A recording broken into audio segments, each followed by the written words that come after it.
Angkatan Laut Amerika Serikat mengumumkan pada hari Senin terkait insiden hilangnya sebuah jet tempur F-18 yang berada di atas kapal induk USS Harry S. Truman.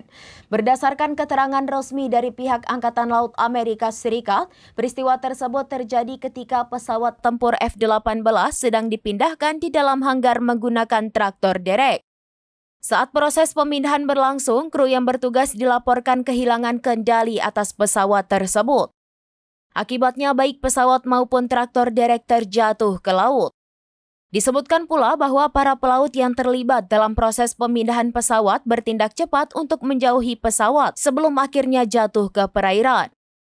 Saat ini Angkatan Laut Amerika Serikat tengah melakukan penyelidikan menyeluruh guna mengetahui penyebab pasti dari insiden ini. Lebih lanjut, pihak Angkatan Laut menegaskan bahwa insiden ini tidak mengganggu kemampuan operasional grup serangan kapal induk Harry S. Truman beserta sayap udaranya dan mereka tetap dapat melaksanakan misi sepenuhnya. Menanggapi pemberitaan ini, Angkatan Laut Amerika Serikat menolak spekulasi yang menyebutkan bahwa serangan dari pihak Yaman menjadi penyebab jatuhnya pesawat tersebut. Sebelumnya, juru bicara militer Yaman Brigadir Jenderal Yahya Saree mengklaim bahwa pihaknya telah menyerang kapal induk Amerika Serikat USS Harry S. Truman pada hari Senin. Namun klaim ini tidak dikonfirmasi oleh pihak Angkatan Laut Amerika Serikat.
Demikian informasi terkini, Syederalun. Saksikan terus informasi lainnya. Jangan lupa like dan share seluruh akun serambinews.com.